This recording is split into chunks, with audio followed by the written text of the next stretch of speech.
The old man on the riverbank didn't look like a king. Charles, the ruler of West Francia, looked tired. It was the year 911. For decades, his kingdom had been torn apart by men from the north. They came in longships, they sailed up the Seine, the Loire, the Garonne. They sacked towns and monasteries. They demanded payment to leave, and then they came back anyway. The leader of the group currently terrorizing the land around Paris was a man named Rolfer. The Franks called him Rollo. He was a giant, they said. Too big for any horse to carry. Charles the Simple, as history would call him, had a proposal. He was tired of fighting. He was tired of paying. He offered Rollo a deal.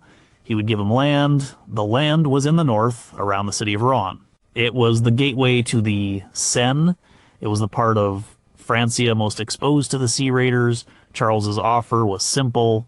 You can have this land. You will be its duke. In return, you must protect my kingdom from any other Vikings who try to sail up this river. You must become my man, and you must be baptized. Rollo agreed. He and his warriors, Norsemen from Denmark or Norway, settled the land.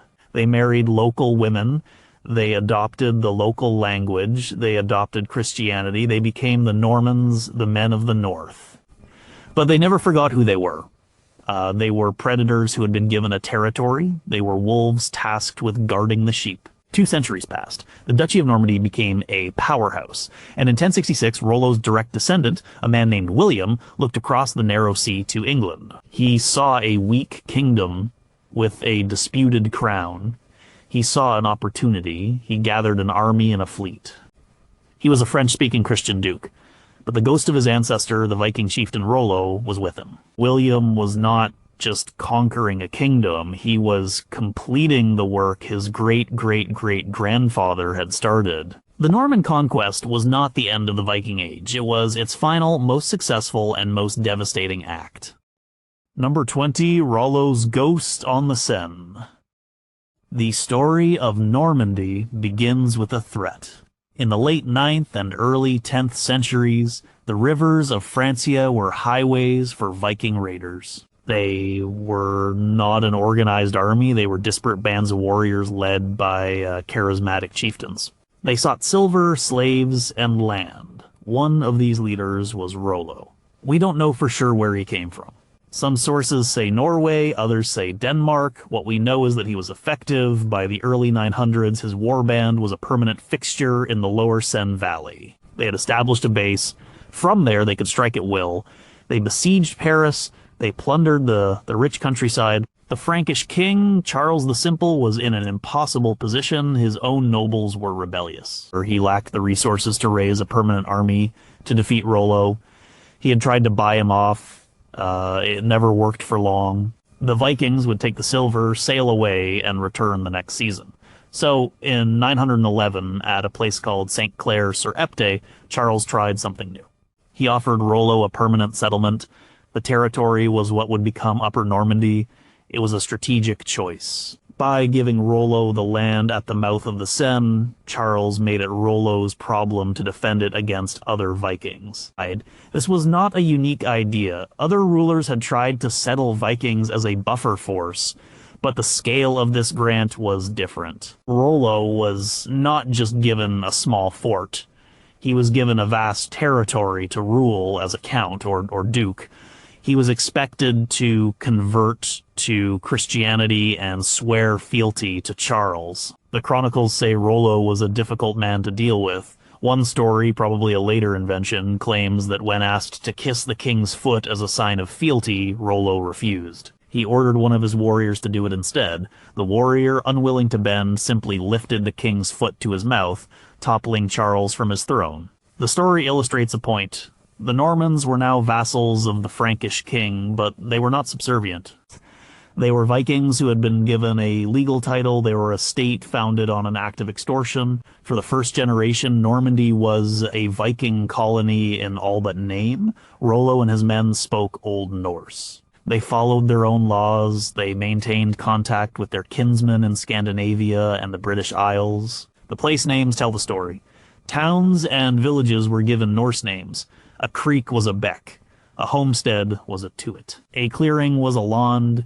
These names survive today. They are a map of the original Viking settlement. The Normans learned to speak the local Romance language, but their speech was forever marked by their Norse origins. They were becoming French, but they were a different kind of French. They were the Northmen, and their state, born from the threat of a Viking longship, never lost its predatory instinct. It just learned to legitimize it with charters and titles. Number 19, the blood of the Jarls. William the Conqueror's claim to the English throne was complicated. It was based on a supposed promise from his cousin, King Edward the Confessor. But his right to rule Normandy was based on something much simpler: blood and violence. He was the direct descendant of Rollo. This lineage was the source of his power and his identity. It was a line of Viking Jarls who had become Christian dukes. Rollo was succeeded by his son, William Longsword. William Longsword's life reads like a Norse saga. He faced rebellions from his own people. Some of the Normans wanted to remain pagan and live the old way. He had to fight to maintain control and continue the process of assimilation. He also fought with his Frankish neighbors.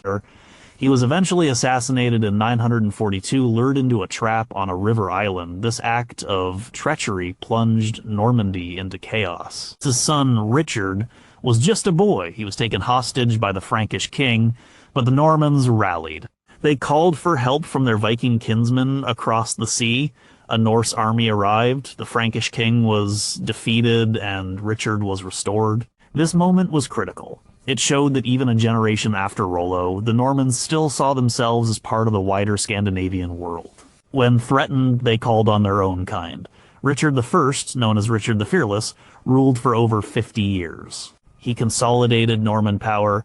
He married a woman named Gunnar, who was of Danish descent. This was a hugely important marriage. Gunnar's family became a new Norman aristocracy. She placed her brothers, nephews, and cousins in positions of power throughout the duchy. She was the matriarch of a clan that would dominate Normandy and later England. This was not Frankish politics. This was the politics of a Norse clan, where loyalty was to family and kin above all else. The line continued through Richard II, Richard III, and Robert I, William the Conqueror's father. Each succession was marked by instability, rebellion, and murder. Brothers fought brothers. Uncles fought nephews. This was the Viking way of inheritance. Power did not pass peacefully. It was seized by the strongest, the most cunning, the most ruthless. William himself was illegitimate, the son of Duke Robert and a tanner's daughter. He was known as William the Bastard for most of his life. He had to fight for his inheritance from the age of 8. He survived assassination attempts and rebellions by his own barons. He grew up in a world where violence was the only currency that mattered. When he looked at England in 1066, he was not just a duke enforcing a legal claim. He was a descendant of Viking warlords, acting as they had always acted, taking what he wanted by force. His bloodline was a continuous story of conquest, first of Normandy, then of England. Number 18, a ship is a promise. In the summer of 1066, the coast of Normandy was transformed into a massive shipyard. William had made his claim to the English throne. The English council had chosen Harold Godwinson as their king. William's response was to prepare for invasion. This was a logistical undertaking of incredible scale. He needed a fleet. This was not a pre-existing navy. William had to build one from scratch. He put out a call to his vassals. Each lord was required to provide a certain number of ships and men based on the size of their landholdings. The response was a testament to the feudal system that the Normans had perfected. But the ships themselves were a testament to their Viking heritage. These were not the galleys of the Mediterranean. They were direct descendants of the Viking longship. The Bayeux Tapestry gives us a vivid picture of their construction. We see men felling trees with axes, shaping planks with adzes, and hammering them together with nails. The ships they built were clinker-built, meaning the planks overlapped. This was the classic Scandinavian method of shipbuilding. It created a vessel that was both strong and flexible, perfect for crossing the open sea and landing on a beach. The ships had a single mast and a large square sail. They had steering oars, not modern rudders. They were packed with men, horses, and supplies. The numbers are debated by historians. Norman sources claim a fleet of over 3,000 ships.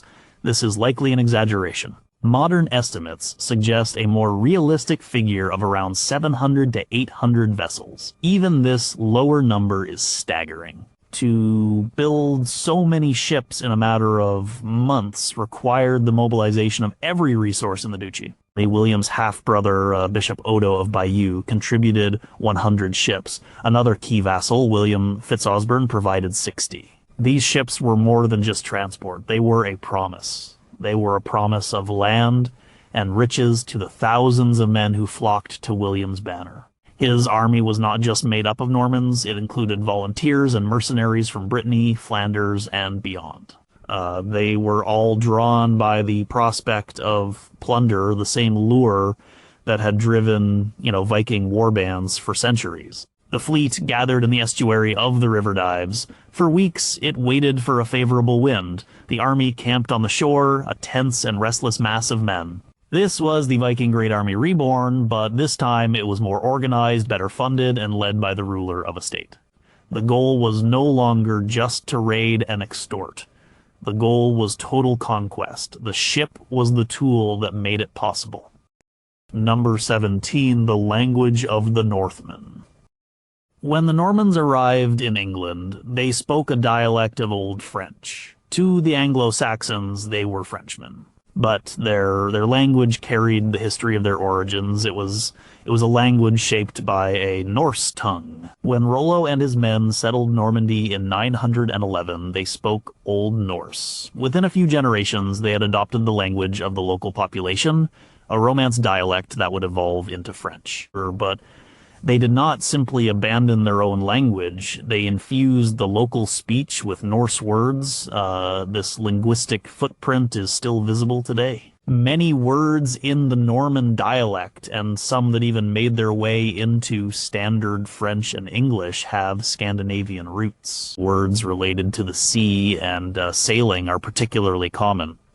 The French word for wave, vague, comes from the Old Norse vagar. The word for a type of crab, crabe, comes from Old Norse crabby. The word for seagull, muet, has Norse origins.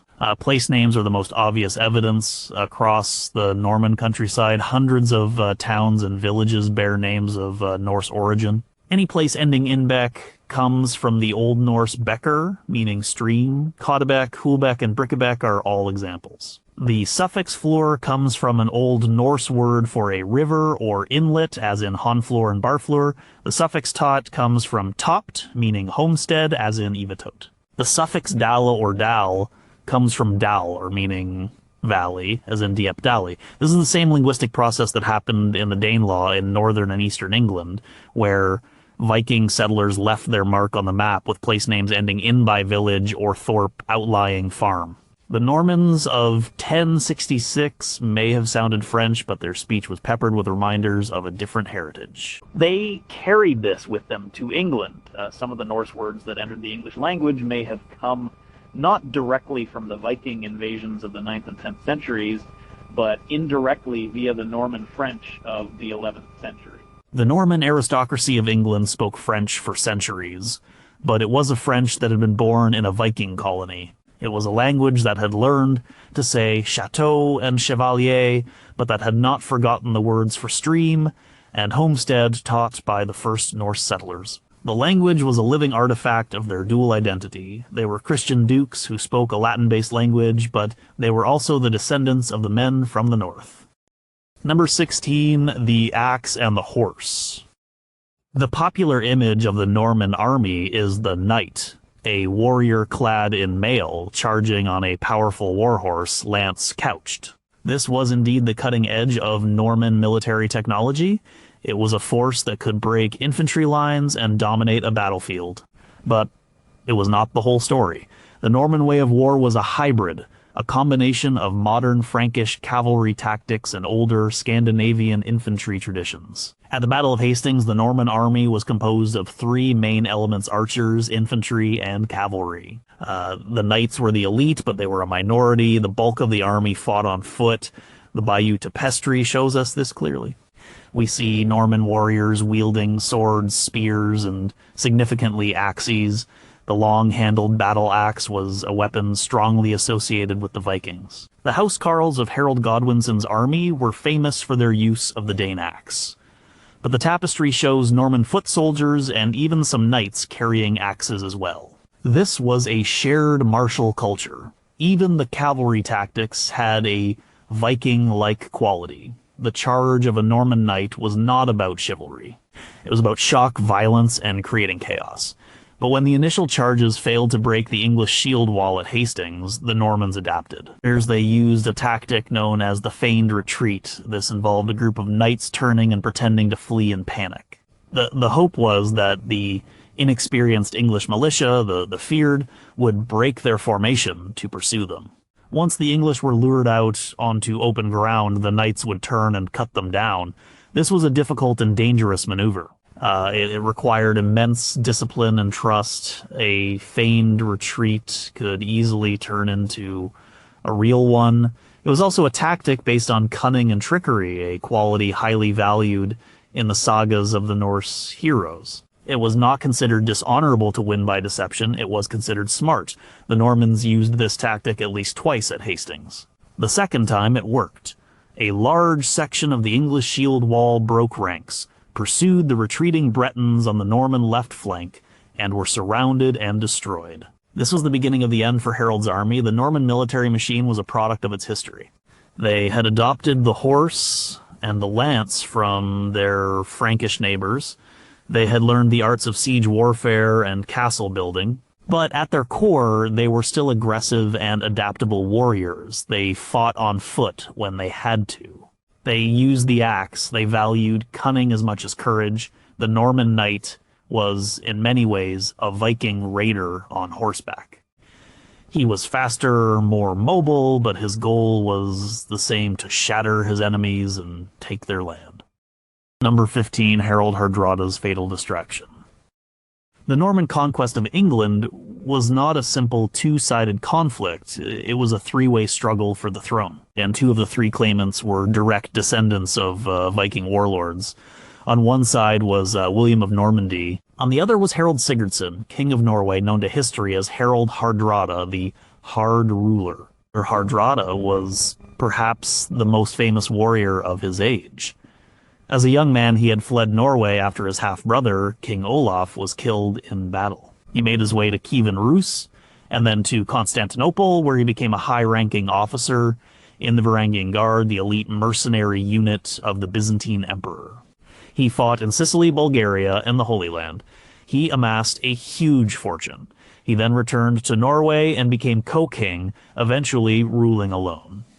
He was a quintessential Viking adventurer who had become a powerful monarch. When King Edward the Confessor of England died in January 1066, Hardrada saw his chance. He based his claim on an old agreement between a previous king of Norway and a previous king of the Anglo-Danish Empire. It was a weak claim, but he had a strong army. He allied himself with Tostig Godwinson, the exiled and disgruntled brother of the new English king Harold. In September 1066, Hardrada and Tostig invaded northern England with a fleet of around 300 ships. They sailed up the Humber, defeated an English army at the Battle of Fulford, and took the city of York. For a moment, it looked as if a Norwegian king would once again rule England, but Harold Godwinson responded with incredible speed. He force-marched his professional army, his housecarls, north from London, covering nearly 200 miles in about 5 days. On September 25th, 1066, he surprised the Norwegian army at a place called Stamford Bridge. The Norwegians were caught unprepared. Many had left their mail armor back at their ships. The battle was a brutal, bloody affair. It ended with the death of both Harold Hardrada and Tostig Godwinson. The Norwegian army was annihilated. Of the 300 ships that had arrived, only about 24 were needed to carry the survivors home. It was a stunning victory for Harold, but it was a victory that sealed his doom. While he was in the north, destroying one Viking invasion, another was preparing to launch. William of Normandy had been waiting for a favorable wind. On September 27th, just 2 days after Stamford Bridge, the wind changed. William's fleet set sail. Harold received the news while he was still in York.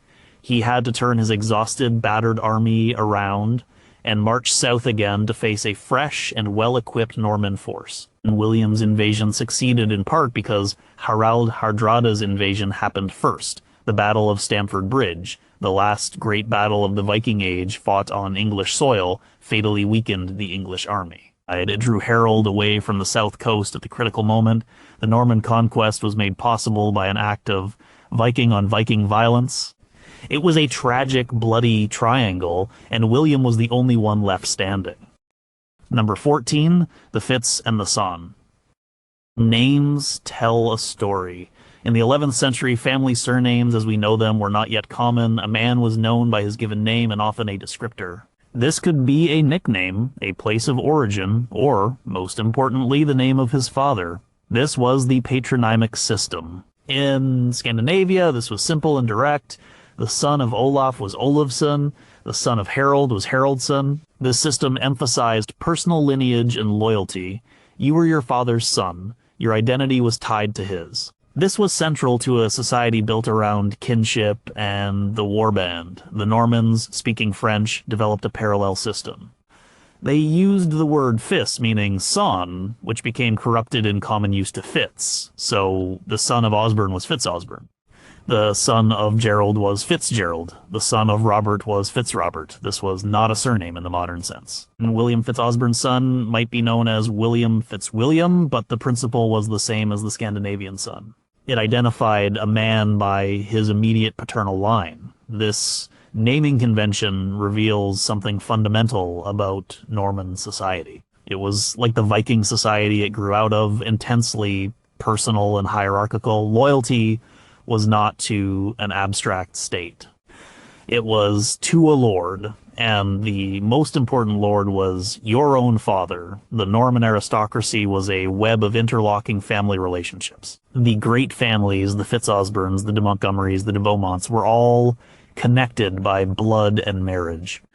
When these men came to England, they brought this system with them. The Domesday Book of 1086 is full of names like Robert Fitzcorbett and Tursten Fitzrolf. The name Rolf itself is a Norman version of the Old Norse Rolf, the name of their founding duke, Rollo. The names themselves were a mixture of French and Norse. A man might have a Frankish name like William, but be identified as the son of a man with a Norse name like Osborne from Asbjorn. This focus on direct paternal lineage was a way of navigating a violent and uncertain world. Your family was your strength. Your father's name gave you your status. It was a system built for a warrior society where a man's reputation and his ability to command the loyalty of his kin were the keys to survival and advancement. The Norman Fitz was the French-speaking echo of the Scandinavian son. It was a linguistic fossil that showed how the Normans structured their world, a world of fathers and sons, of lords and followers, a world where blood ties were the strongest bonds of all. Number 13, the Southern Vikings of Sicily. The Norman conquest of England was not an isolated event. It was part of a wider explosion of Norman energy and ambition in the 11th century. While William the Conqueror was plotting his invasion of England, other Normans were carving out a kingdom for themselves in the warm waters of the Mediterranean. Their story is a parallel invasion, a clear demonstration of the Norman character. They were Vikings in a southern climate. The story begins in the early 11th century, with small bands of Norman pilgrims and mercenaries traveling to southern Italy. The region was a chaotic patchwork of Lombard principalities, Byzantine territories, and Muslim emirates. It was a land of constant warfare, a perfect opportunity for skilled soldiers of fortune. The Normans, with their military prowess, quickly made a name for themselves. They sold their swords to the highest bidder. One family, the de Hautevilles, came to dominate this story. They were a family of minor nobles from the Cotentin Peninsula in Normandy. They had a small castle and not much land. But they had 12 sons. The eldest sons, including one named William Iron Arm, saw no future for themselves in crowded Normandy. So they went south to seek their fortune. They started as mercenaries. Soon they were taking land for themselves. The most famous of the brothers was Robert, nicknamed Guiscard, meaning the cunning or the weasel. Robert Guiscard was a genius of warfare and diplomacy. He arrived in Italy as a poor knight with a small following. Through ruthless ambition and military skill, he conquered most of southern Italy. He fought the Lombards, the Byzantines, and even the Pope. In 1059, the Pope, realizing he could not defeat the Normans, made a deal with them. He recognized Guiscard as the Duke of Apulia and Calabria in exchange for the Normans becoming his vassals. It was the same deal Rollo had made with the Frankish king a century and a half earlier, land and a title in exchange for fealty and protection. Robert's youngest brother, Roger, took on the conquest of Sicily, which was then under Muslim rule. It was a long and difficult war, a crusade before the First Crusade. Roger captured the island piece by piece over 30 years. By 1091, all of Sicily was under Norman control. Roger's son, Roger II, would unite the Norman territories in Italy and Sicily and be crowned King of Sicily in 1130. He created one of the wealthiest and most sophisticated kingdoms in Europe. The Norman conquest of southern Italy and Sicily happened at the exact same time as the Norman conquest of England. It shows that the events of 1066 were not a fluke. They were part of a pattern. The Normans were an expansionist people. They were driven by a land hunger and a thirst for glory that could not be contained within the borders of their duchy. Like their Viking ancestors, they took to the seas and the roads to find new lands to rule. Whether in the cold north of England or the sunny south of Italy, the method was the same: arrive as mercenaries, see an opportunity, and take everything. Number 12. The Fury of the Harrying. After the Battle of Hastings, William the Conqueror did not immediately control all of England. The southeast submitted quickly, but the north remained defiant. For years, a series of rebellions broke out, centered on the Old Kingdom of Northumbria. The northern English nobles, with their strong Anglo-Scandinavian heritage, refused to accept a Norman king. They were supported by the Scots and the Danes. In 1069, a major uprising saw the Norman garrison at York wiped out and a Danish fleet land in the Humber. William's response was brutal and systematic. He marched his army north in the winter of 1069 to 1070. He defeated the rebels in the field, but he knew that would not be enough. He needed to break the spirit of the North, to ensure it could never again support a rebellion. What followed is known as the Harrying of the North.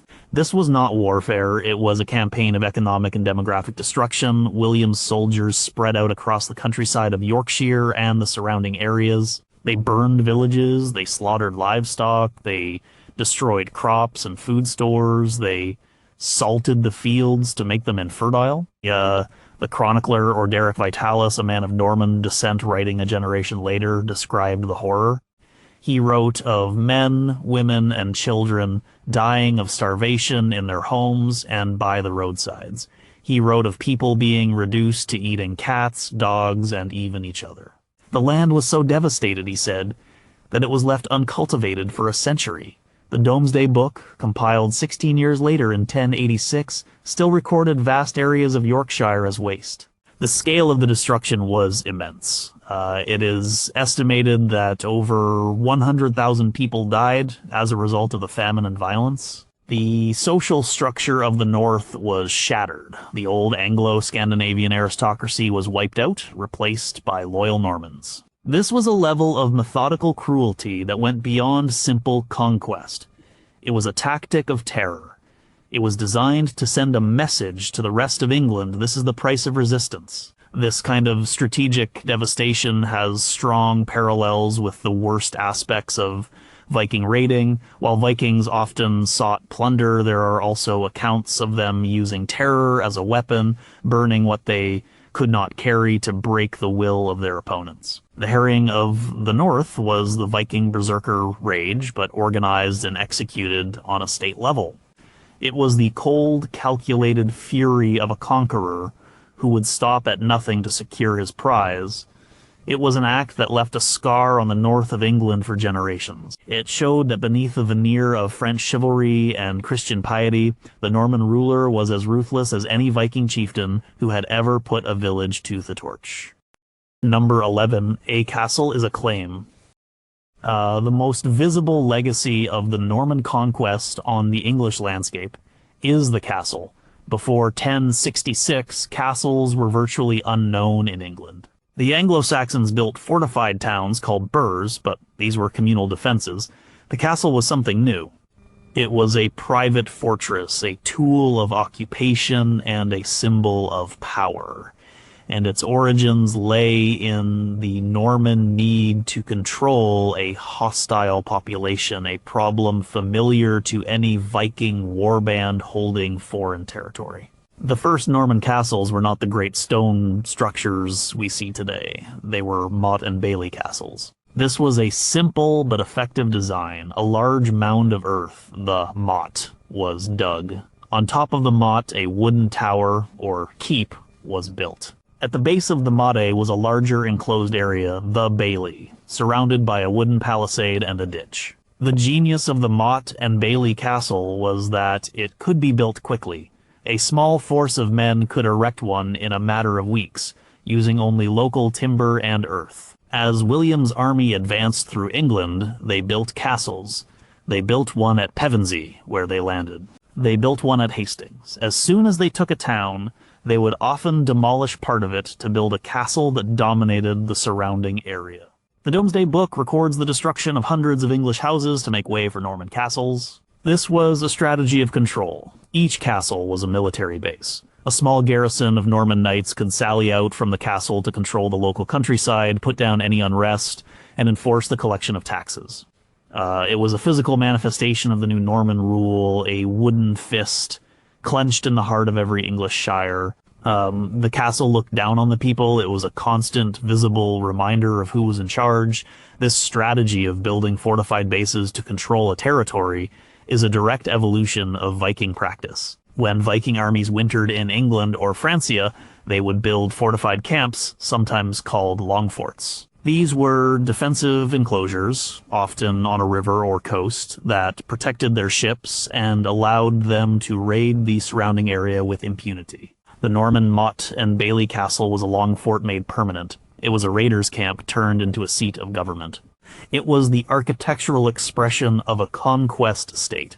Over the next few centuries, these wooden castles would be rebuilt in stone, becoming the massive fortresses of the later Middle Ages. But they began as simple, brutal tools of occupation, the work of an invading army that needed to hold down a kingdom that did not want it. Number 10. The Law of the Strongman. The Norman conquest brought a new ruling class to England. It also brought a new legal and political system. The Anglo-Saxon system of law, with its local courts and emphasis on custom, was not entirely swept away, but it was overlaid with a new, harsher, and more centralized system of Norman feudal law. This new system reflected the values of its creators, a warrior society built on personal loyalty and the absolute authority of the leader. One of the most significant changes was the introduction of trial by combat. In the Anglo-Saxon system, disputes could be settled by an oath or by an ordeal, such as carrying a hot iron. The Normans brought the belief that God would grant victory to the righteous in a formal duel. This was a legal process suited to a military aristocracy. It placed a premium on physical strength and martial skill. It was the logic of the battlefield brought into the courtroom. The Normans also introduced harsh new laws regarding forests. William the Conqueror was a passionate hunter. He declared huge swathes of England to be royal forest. This did not mean it was all woodland. It was any land where special forest law applied. Under this law, the right to hunt animals like deer and boar was reserved for the king. Peasants living within the forest were forbidden from clearing land, fencing their property, or even carrying a bow and arrow. The punishments for breaking forest law were savage. Blinding and maiming were common. This was the imposition of the king's personal will over the traditional rights of the people living on the land. At its heart, Norman law was the law of the strongman. The king, as the ultimate feudal lord, was the source of all justice. His peace was to be kept, and any breach of it was an offense against him personally. This concept was not entirely alien to the Anglo-Saxons, but the Normans enforced it with a new level of rigor and brutality. This idea of a peace enforced by a powerful war leader has deep roots in Germanic and Scandinavian tradition. A Viking chieftain's authority rested on his ability to maintain order within his own warband and to reward his followers. And William was doing the same thing, but on the scale of a kingdom. His law was an instrument of control, designed to protect the property and privileges of the new Norman elite and to crush any opposition from the conquered English. It was a legal system built not on consent, but on the power of the sword. Number 9. The Forgotten Norsemen in the ranks. William's army that crossed the Channel in 1066 is often called the Norman Army, but this is a simplification. It was a multinational force, a coalition of adventurers drawn from across northern France and beyond. William had to promise land and riches to attract enough soldiers for his risky venture. His army included men from Brittany, Flanders, Poitou, and Maine. And it also included men from Scandinavia. The Norman Chronicles don't make a big deal of this, as they were keen to present the conquest as a purely Norman achievement.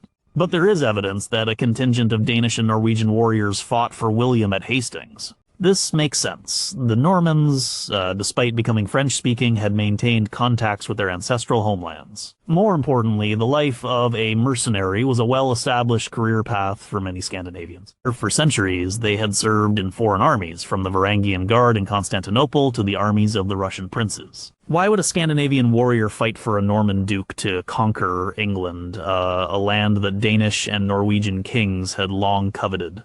The answer is simple payment. William offered good rewards. For a warrior without land of his own, the chance to join a major expedition with the promise of English estates was a powerful incentive. Loyalty was to the paymaster and the promise of plunder, not to a national flag. This was the old Viking way. A warband was a business venture. The presence of these Norsemen in William's army complicates the narrative. It means the invasion was not just led by a man of Viking descent, it was partially carried out by actual Vikings. It turns the Battle of Hastings into an even more tangled affair. You know, on one side, you have the English army of Harold Godwinson, an army whose elite corps, the Housecarls, was based on a Scandinavian model established by the Danish king Canute. On the other side, you have William's army, a Franco-Norse force that included Scandinavian mercenaries. The conquest was not a simple case of Normans versus Anglo-Saxons. It was the final chaotic chapter of the Scandinavian interaction with England. It was a conflict where men of shared heritage fought on all sides, motivated by loyalty, ambition, and greed. The Forgotten Norsemen in William's ranks are a reminder that the lines were blurry. The Norman conquest was not just an echo of the Viking Age. It was a direct continuation of it, carried out by a mix of its descendants and its contemporaries. Number 8, Odo's Cudgel. One of the most prominent figures in the Bayeux Tapestry is a man in clerical robes who is also wielding a weapon in battle. This is Odo, Bishop of Bayeux, William the Conqueror's half-brother. His story reveals the unique character of the Norman ruling class, a fusion of ecclesiastical power and naked military force. Odo was the son of William's mother, Herleva, and a man named Herluin de Conteville. He was made Bishop of Bayeux when he was still a teenager. This was an act of pure nepotism by his half-brother, Duke William. William needed to control the church in Normandy, and the best way to do that was to place his own family members in positions of power. Odo was not a spiritual man, he was a prince of the church, but he was also a feudal warlord. He was ambitious, greedy, and skilled in both administration and warfare. When William planned his invasion of England, Odo was a key supporter. He contributed 100 ships to the invasion fleet. He was present at the Battle of Hastings. The tapestry shows him rallying the Norman troops at a critical moment when they feared William had been killed. He is depicted on horseback, wearing mail armor under his robes, and brandishing a large club or cudgel. The traditional explanation for the club is that, As a bishop, he was forbidden by canon law from shedding blood. Therefore, he used a blunt weapon to crush his enemies' bones rather than cut their flesh. This is likely a later justification. The reality is that Odo was a warrior, plain and simple. After the conquest, Odo was richly rewarded. He was made Earl of Kent and given vast estates across England. For a time, he was the second most powerful man in the kingdom, acting as regent when William was in Normandy. He ruled his lands with a heavy hand, and his greed and ambition eventually led to his downfall. He fell out with William, was imprisoned, and though later released, he never regained his former power. Odo of Bayeux is the perfect example of the Norman elite. They were Christian, but their Christianity was a militant one. They used the church as a tool for power and control.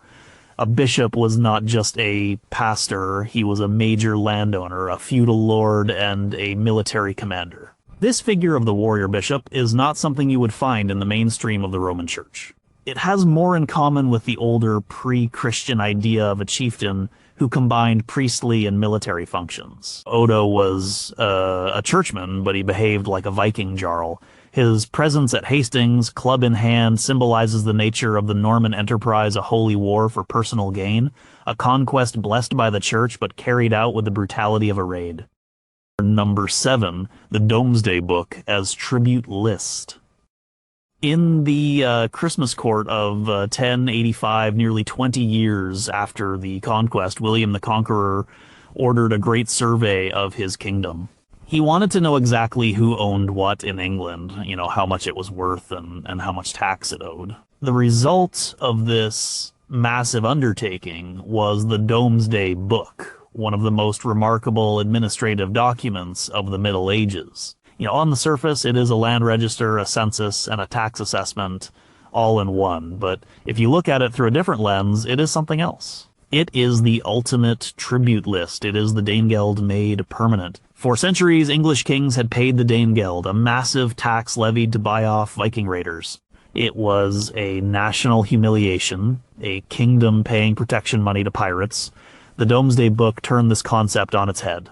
The raiders were now in charge, and they were not going to settle for a one-off payment. They wanted to know the value of every single manor, mill, and pig in the country, so they could extract its wealth systematically and forever. The survey was carried out with ruthless efficiency. Royal commissioners were sent out to every shire. They held public inquiries, putting juries of local men, both English and Norman, under oath to provide information. They asked a standard set of questions: who held the manor, how much land was there, how many plows, villagers, and slaves, how much woodland, meadow, and pasture, how many mills and fisheries, what was it worth before 1066, and what was it worth now? The Anglo-Saxon Chronicle, a contemporary source, recorded the English reaction with bitterness, so very narrowly did he have it investigated, that there was no single hide, nor a yard of land, nor indeed one ox, nor one cow, nor one pig, which was not set down in his record. The book laid bare the totality of the conquest. It showed how the English ruling class had been almost completely dispossessed. In 1066, there were thousands of Anglo-Saxon things. By 1086, virtually all the land was held by a few hundred Normans, a tiny foreign elite. The king himself held about a fifth of the land directly. The rest was held by his tenants-in-chief, his most important barons and churchmen. The Domesday Book was an instrument of power. It gave the Norman king a level of detailed knowledge about his realm that no other European ruler possessed. Now, it was a final accounting of the spoils of war. It listed in cold, hard numbers everything that had been taken. It was the logic of the Viking raid applied to the administration of a kingdom. The goal was no longer just to seize portable wealth. The goal was to seize the means of production itself, the land, and to create a system for its perpetual exploitation. Number 6, a cold welcome from the Danes.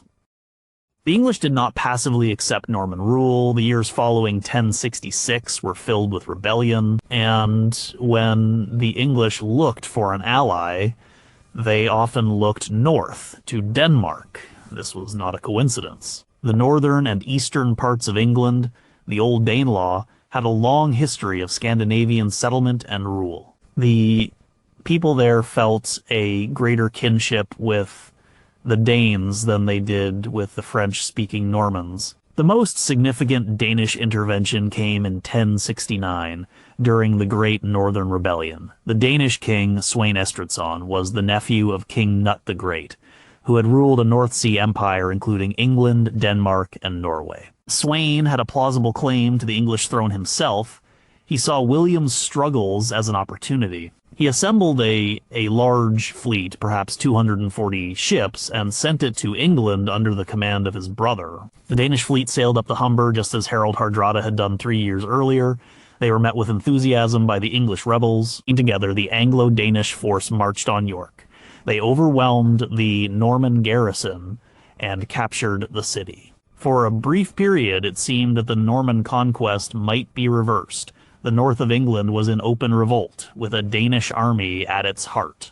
But William's reaction was swift. He marched north, paying the Danes a large sum of money to withdraw. This was a classic William move, a combination of force and bribery.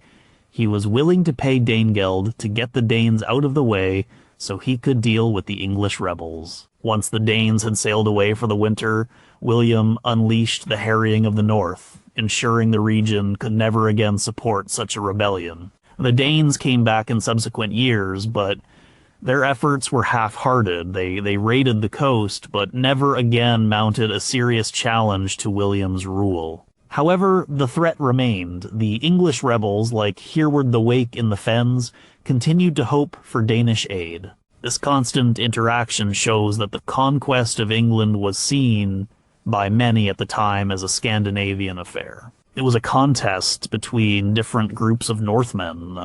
The English rebels in the Danelaw preferred a Danish king to a Norman one. They saw the Danes as distant cousins, while the Normans were utterly alien. William the Conqueror had to fight not only the English, but also the ghosts of England's Viking past. He had to prove that he, the descendant of Rollo, was now the rightful heir to the legacy of Canute. Number 5. The Shield Wall at Hastings. The Battle of Hastings on October 14, 1066, was one of the most decisive battles in European history. It was a long, brutal, and closely fought contest that lasted for most of a day, and at its heart was a clash of two military systems, both with deep roots in the warfare of Northern Europe. The English army under King Harold took up a defensive position on a ridge. They formed a shield wall. This was the classic infantry tactic of the Anglo-Saxons and the Vikings. The soldiers stood shoulder to shoulder, their round or kite-shaped shields overlapping to form a solid barrier. The men in the front rank would thrust their spears over the top of the wall. It was a formidable defensive formation, incredibly difficult to break. Harold's elite housecarls with their heavy Dane axes formed the core of this wall. They were professional soldiers, a warrior brotherhood loyal to their lord. The Norman army was a more complex force. It had archers and infantry, but its main offensive weapon was the heavy cavalry, the knights. The Norman plan was to soften up the English line with arrows, then shatter it with a series of cavalry charges. But it didn't work. The English shield wall held firm, the Norman knights charged up the hill, only to be met by a wall of shields and spears. The housecarls swung their great axes, capable of cutting through a helmet or a horse's head in a single blow. The Norman charges were thrown back, time and again.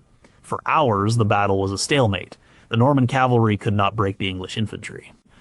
It was a contest between the old way of war and the new. The shield wall was the tactic that had served Viking armies for centuries.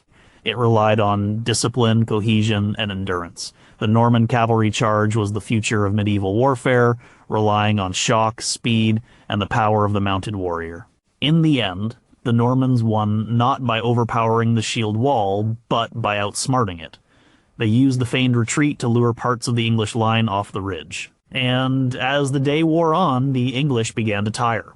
The final blow came in the late afternoon. Harold Godwinson was killed, according to tradition, by an arrow to the eye. With their king dead, the English shield wall finally broke. but the battle itself was a testament to a shared military heritage. The Normans may have had knights, but they were facing a tactic that their own ancestors would have recognized and respected. Hastings was not a battle between a modern army and an archaic one. It was a battle between two different evolutions of the same Northern European warrior tradition. It was a Viking shield wall finally broken by a force of mounted Vikings. Number 4, the Sea King's ambition. To understand William the Conqueror, you must understand his motivation. Why did he risk everything on a dangerous invasion of England? The official reason was his claim to the throne, but the real reason was deeper. It was a mindset inherited from his Viking ancestors. It was the ambition of a sea king. In the Viking world, a leader's success was measured by his ability to attract followers and reward them. A chieftain or jarl was expected to lead raids, to win battles, and to distribute the resulting plunder, silver, weapons, and land to his men. This created a powerful bond of loyalty. It was a system built on personal ambition and shared greed. A king was not the ruler of a nation in the modern sense. He was the most successful war leader. William operated in exactly the same way. He was the Duke of Normandy, but his duchy was not enough to satisfy the ambitions of his followers. Normandy was overpopulated with a restless and violent aristocracy. There were too many knights and not enough land to go around. The invasion of England was the perfect solution. It was a massive gamble, a raid on the grandest possible scale. William was not conquering England for Normandy. He was conquering it for himself and for his men. He was the war leader, and the invasion was his great enterprise. He promised his followers a share of the spoils. The knights who fought for him were not motivated by patriotism, they were motivated by the promise of English estates.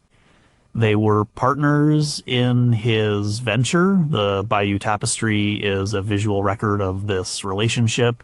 It is not called the William Tapestry.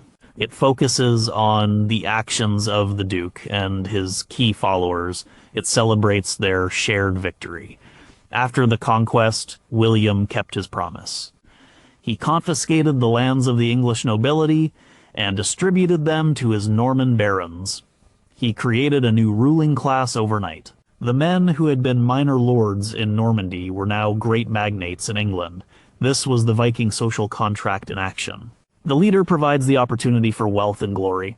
The followers provide the military service. It was a predatory system. England was the prize. William was the ultimate sea king, the one who didn't just raid the coast, but who seized the entire kingdom. His ambition was not that of a modern statesman. It was the personal, boundless ambition of a Viking chieftain who saw a rich land across the water and decided to make it his own. Number 3, the women who forged a dynasty. The story of the Norman dynasty is often told as a story of men of dukes and warriors. But behind these men were powerful women who played a crucial role in securing the family's power and maintaining its Nordic connections. The most important of these was Gunnar. The wife of Duke Richard I Gunnar was not of Frankish noble stock. She was from a powerful Danish family that had settled in Normandy. Richard I, who ruled from 942 to 996, initially took her as a mistress. In the Danish fashion, more Danico, a form of marriage not recognized by the Christian church, but common in Scandinavian society. This union was later legitimized, but her origins were significant. She brought a fresh infusion of Scandinavian blood and culture into the Norman ruling family at a critical time. Gunnar was more than just a duchess. She was a political player. She and Richard had many children, and she used her position to advance her own family. Her brothers and nephews were given land and titles.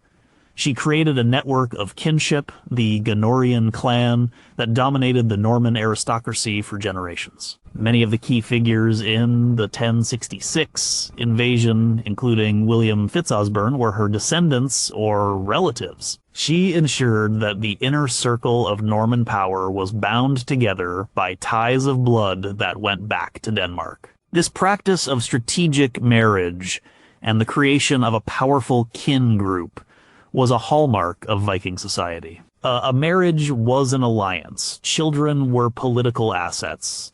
The women who ran the great households were not passive figures. They managed estates, forged alliances, and ensured the continuation of the family line. This pattern continued after Gunnar. William the Conqueror's own wife, Matilda of Flanders, was a descendant of the Anglo-Saxon kings of England, a fact that William used to bolster his weak claim to the throne. The Norman women were the keepers of the dynasty. They were the link between the generations. They ensured that the predatory instincts of their husbands were channeled into the creation of a lasting legacy. Gunnar, the Danish noblewoman, was the architect of the aristocracy that would conquer England. She helped to keep the Viking spirit of clannish loyalty alive within the French-speaking court of the Norman dukes. Number 2, a Viking funeral on the tapestry. The Bayeux Tapestry is the single most important visual source for the Norman conquest. It is a work of propaganda designed to justify William's invasion. But it is also a window into the world of the 11th century, and in its details, it reveals the deep cultural connections between the Normans and their northern ancestors. One of the most intriguing scenes depicts the funeral of King Edward the Confessor. His body is shown being carried in a solemn procession to his newly built church at Westminster. But the scene has strange elements. The bier on which the king lies is shaped like a ship. The structure at the head and stern rise up in curving posts, very similar to the prow of a Viking longship.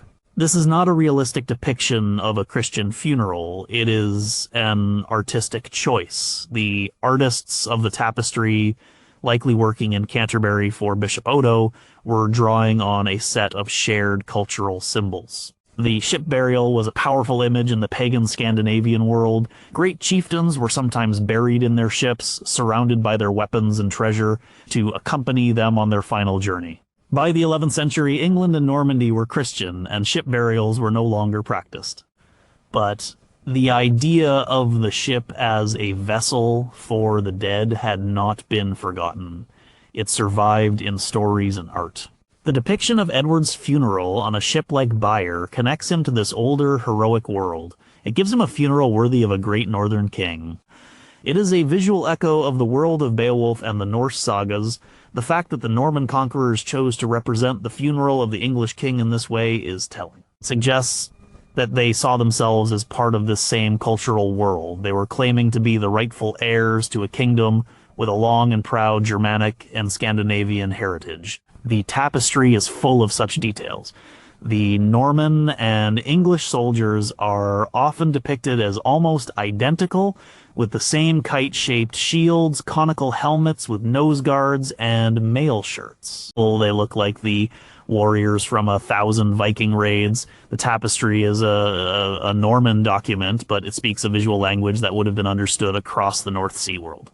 The ship bier of King Edward is a subtle but powerful reminder that the events of 1066 were not a break with the past, but a continuation of it. It was the last chapter in the long story of the Northmen in England. Number 1, The Last Echo. The Norman Conquest was the end of an era. It was the last successful large-scale invasion of England. It was the event that irrevocably tied England's future to the continent of Europe, rather than to Scandinavia. And in doing so, it brought the Viking Age to a close. But it was not a defeat for the Vikings. It was their ultimate and final victory. For 3 centuries, men from Scandinavia had sailed across the North Sea to England. They came first to raid, then to settle, and finally to rule. The Danelaw was a Viking colony. King Nut the Great was a Danish king who ruled England as part of a great North Sea empire. But these conquests were never complete or permanent. The Danelaw was eventually reabsorbed by the Anglo-Saxon kings. Knut's empire fell apart after his death. The Viking project in England had always been a partial success. William's conquest in 1066 was different. It was total. The Norman invasion was not a raid for silver, nor was it a settlement of farmers. It was a hostile takeover of the entire state. William seized the kingdom and all its institutions. He replaced the native ruling class, the aristocracy, the bishops, the abbots, with his own men. He created a new political system, a new legal system, and a new social order. He changed the language and the architecture. He made England his own. This was the Viking dream fully realized. It was the culmination of everything the raiders and settlers had been striving for. The difference was that the Normans were better organized, better resourced, and more ruthless than their ancestors. They had learned the art of state building in Normandy. They had adopted the most effective military technology of their day. They combined the old Viking spirit of predatory expansion with the new tools of feudal government. The conquest was so successful that it ended the thing that had created it. By seizing England, the most powerful and wealthy kingdom in northern Europe, the Normans closed the door on the old Viking world. There were no more easy targets. The kingdoms of Europe were now too organized, too militarized. The age of the longship and the freelance warband was over. The Vikings had become kings and feudal barons. They had won the game. The Norman conquest was the last great Viking invasion because it was the one that finally and completely succeeded. It was carried out by the descendants of a Viking chieftain using tactics rooted in Viking warfare, motivated by a Viking-like ambition for land and glory. It was the final thunderous echo of the Norsemen's long and violent interaction with the wider world. After 1066, the echo faded. The Northmen were no longer outsiders hammering at the gates. They were inside, sitting on the throne.